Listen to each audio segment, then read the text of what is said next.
Una po, magandang umaga sa inyong lahat. Magandang umaga rin po, Monsignori. Sa lahat ng mga naririto, kahit na umuulan-ulan pa, salamat po at nakarating kayo rito. Bagong araw, bagong umaga, bagong linggo, sinisimulan natin ng banal na misa. Binibigyan tayo ng Diyos ng biyaya. Kung sa labas, umuulan, dito sa loob, mas lalo nang umuulan, bumubuhos ang grasya ng Diyos. Batiin naman natin yung ating mga katabi ng isang magandang umaga. Good morning po sa inyo. Magandang umaga po. Kahit na naka-face mask tayo, nagbabatian pa rin tayo, natutuwa tayo, magkasama-sama tayo. Gayon din sa mga nasa online, nakikiisa sa ating banal na misa online. Magandang umaga, magandang tanghali, magandang hapon, magandang gabi, saan man kayo naroroon. Isang mainit na pagbati mula sa amin dito sa San Ildefonso sa Tanay. Birthday din ngayon ni Kenneth. Siguro meron pang may birthday ngayon. Happy birthday po sa lahat ng mga may birthday, October 18. Happy anniversary kay Brother Felino sa kanila ni Sister Dominga. 40 days ngayon ni Father Nomer. Death anniversary ni Dr. Willie Conde.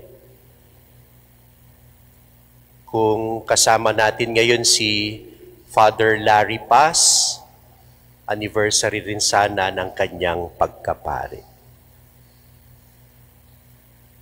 May God deign to give me the grace of speaking and you the desire of hearing. Pagkalooban nawa ako ng Diyos ng grasyang magsalita at kayo ng hangaring makinig. Madalas na nating naririnig ito kasi madalas nagagamit ang bersikulong ito. Render unto Caesar what is Caesar's, but render unto God what is God's. Ibigay mo sa Cesar ang para sa Cesar at sa Diyos ang sa Diyos. The realm of politics and the realm of religion, we would always like to distinguish between the sacred and the profane, the worldly and the otherworldly, the material and the spiritual, the temporal and the eternal, the human and the divine, and store them into nice and neat compartments of their own. Ito ang madalas na ginagamit ng ibang mga politiko para ipagtanggol yung prinsipyo ng separation of church and state, lalo na kapag naninindigan na ang simbahan sa mga isyong taliwas sa gusto nila. Separation of church and state, tama naman. Wala dapat kikilingan ang Estado sa mga relihiyon ng mga taong nasasakupan nito. Kung gayon ang pagtrato, ang special treatment na ibinibigay sa mga taga-iglesia ni Manalo o sa Dating Daan o sa mga kaanib ng grupo ni Pastor Kibuloy o ng mga born again, dapat ganun din sa lahat.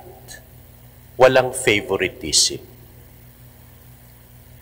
Pero, may baluktot ding interpretasyon ng iba. Sasabihin nila, wala na dapat pakialam ang simbahan.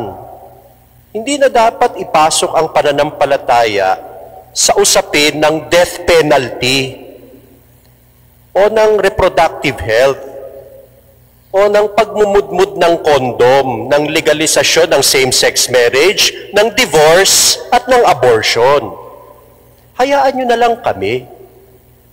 Bakit mo pa ipapasok ang Diyos at ang pananampalataya? Kaya dapat, wala na dapat krus sa mga classroom, sa public school.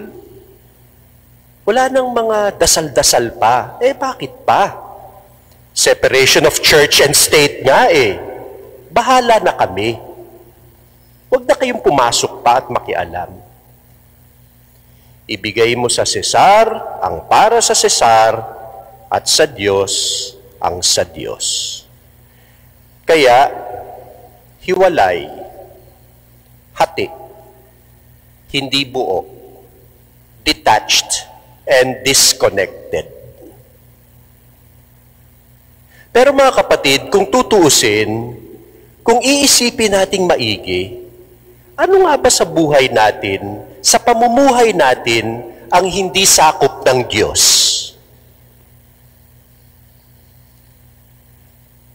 Ano nga ba sa pamumuhay natin ang labas sa kapangyarihan ng kanyang atas? Ano bang bahagi ng buhay natin, ng pagkatao natin, ang hindi natin pinasasakop sa Diyos at itinatago natin sa Kanya? Hanggang dito ka lang, Lord, ha? Kapag nagsisimba ako, kapag nagdarasal ako ng nobena, kapag araw lang ng linggo, 1 oras lang yan, Lord, ha? Para sa iyo yan.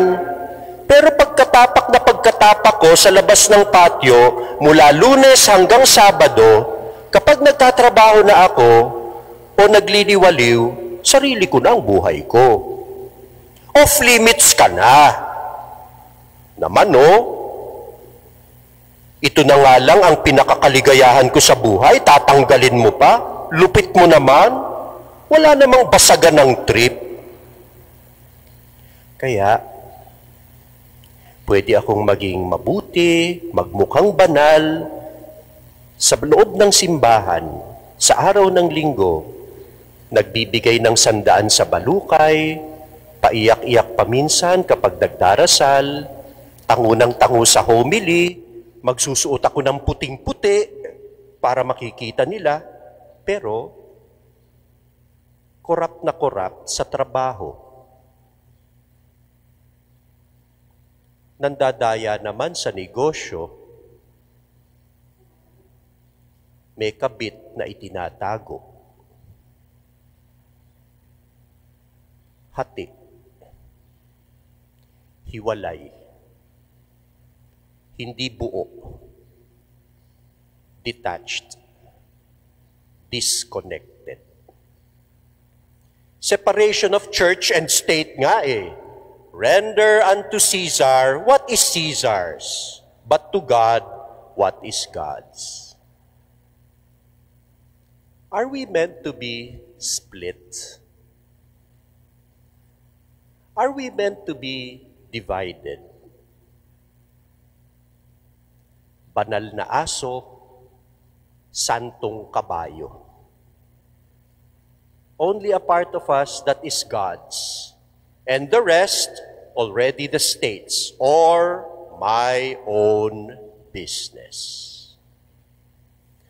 Nagpapahayag ng salita ng Diyos, pagkatapos magkakalat din ng kasinungalingan, kwento-kwentong hindi totoo.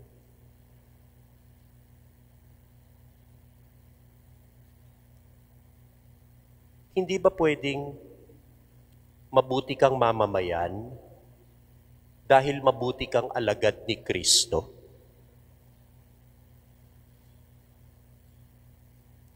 Mabuti kang alagad ng batas, kawani ng pamahalaan, public servant, may malasakit sa bayan, may paninindigan, hindi nadadala ng lagay at palakasan, bunga ng pagsasabuhay mo ng Kristiyanong pananampalataya.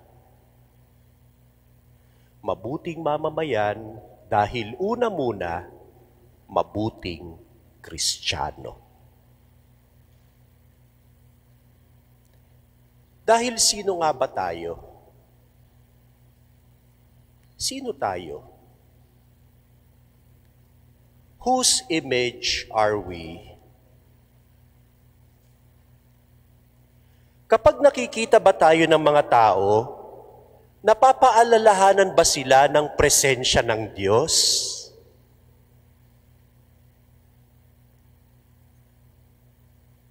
Kalarawan ka ng Diyos, imahe ka ng Diyos, nilikha kang kawangis ng Diyos. The image and likeness of God. You represent Him. You make Him present again in this divided world by your goodness, by your love. Tingnan mo, namnamin mo, isa puso mo ang karangalang ipinapataw sa iyo ng Diyos. Ganun kang ka-espesyal. Kung nakatatak doon sa pera, ang larawan ng pinuno ng mundo, nakatatak sa iyong pagkatao, ang larawan ng Diyos. Hindi para magmalaki, lalo na para sa aking pare. Hindi ko gagamitin para pilitin, takutin ang mga taong sumunod sa akin in the name of obedience, in the name of God, in the name of Rome, in the name of religion. Pero, para naman pala sa aking sariling interest at convenience lang. Sana hindi ganon, kundi para maituon ang lahat ng papuri, lahat ng loyalty, katapatan at pananalig, tanging sa Panginoon lamang. Naalala ko yung sinabi ni Cardinal Chito Tagle. Sabi niya, apart from God's authority, separate from God's authority, human authority will become abusive. Naabuso, nagagamit para takutin, patahimikin, pahirapan palalo ang mga tao. Larawan ka ng Diyos. Kapag nakikita ka ng mga tao, napapaalalahanan sila ng kabutihan ng Diyos.